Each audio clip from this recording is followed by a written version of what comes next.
Hello, hello, hello. Dito ako ngayon sa Pedro Hill, malapit sa Jollibee, at nandito ako sa karinderya.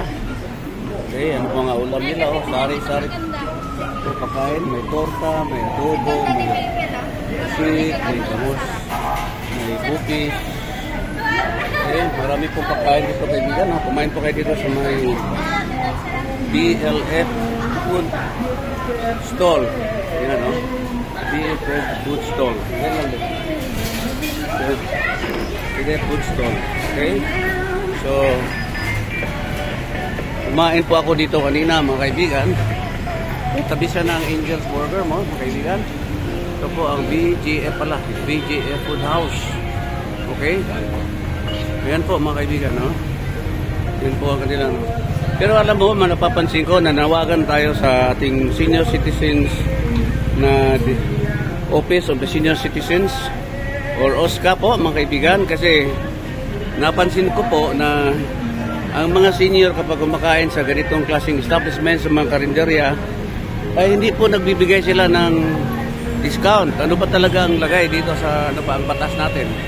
So dapat may pangil ang batas natin para naman hindi naman ma-discourage ang ating mga senior citizens na kumakain sa ganitong establishment. So, nananawagan ako sa Office of the Senior Citizens Association o ang ating gobyerno na bigyan ng pansin ng pagbibigay ng discount sa mga karinderya. Although sa mga ibang business establishment like Jollibee, McDo, nagbibigay naman sila ng discount. Pero dito, dapat nagbibigay din sila. Hindi na nga ito nagre-resibo ito makita, hindi pa rin nagbibigay, okay? Okay, so yun lang po ang aking panawagan sa ating gobyerno, sa ating kinauukulan, yung Office of the Senior Citizen na talagpakin at pwedeng bigyan ng penalty o kung kailangan ipasara ang ganitong klaseng establishment kasi hindi nagbibigay ng discount sa mga senior citizens, okay?